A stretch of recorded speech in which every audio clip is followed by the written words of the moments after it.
फलाने रोज बिहाने और ए फलाने रोज बिहाने गाय चरावेला। गैया दूध न देवेले फिर का तू पावेला। बतिया बोल देता हो राज तनी खोल देता हो कि बतिया बोल देता हो राज तनी खोल देता हो।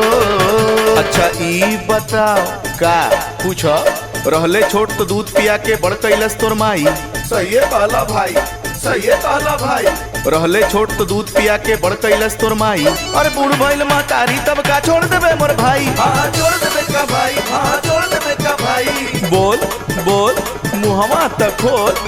अरे गधा गैया दूध ना देवेले तो गोबर तो देवेले ना। जियो गोवर्धन, जियो गोवर्धन, सही बात बा। जियो गोवर्धन, जियो गोवर्धन, जियो गोवर्धन, सही बात बा। जियो गोवर्धन। गैया का दूधवा हम पियनी रे भैया की भैनी हम बड़ी। या गैया का दूधवा हम पियनी रे भैया की भैनी हम बड़ी। या आ दूधवा में जे करे बा अमृत के धरवा रे भैया उहे गैया माई बा हमार। अरे रे रे रे रे रे रे रे रे गोरी के पातर कमर लचकनिया गोरिया भरे निहुर के पनिया। गोरी के झूले झूलनिया ना। गोरी के पातर कमर लचकनिया गोरिया भरे निहुर के पनिया। गोरी के झूले झूलनिया ना। गोरी के झूले झूलनिया ना। घरवा के लक्ष्मी त घर के तिरियवा रे भावा की कोठरी का लक्ष्मी।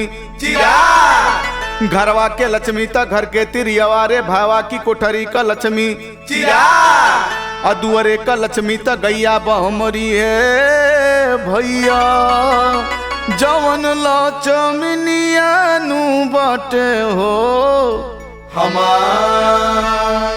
अरे रे रे रे रे रे रे रे रे गोरी के पातर कमर लचकनिया गोरिया भरे निहुर के पनिया। गोरी के झूले झूलनिया ना। गोरी के पातर कमर लचकनिया गोरिया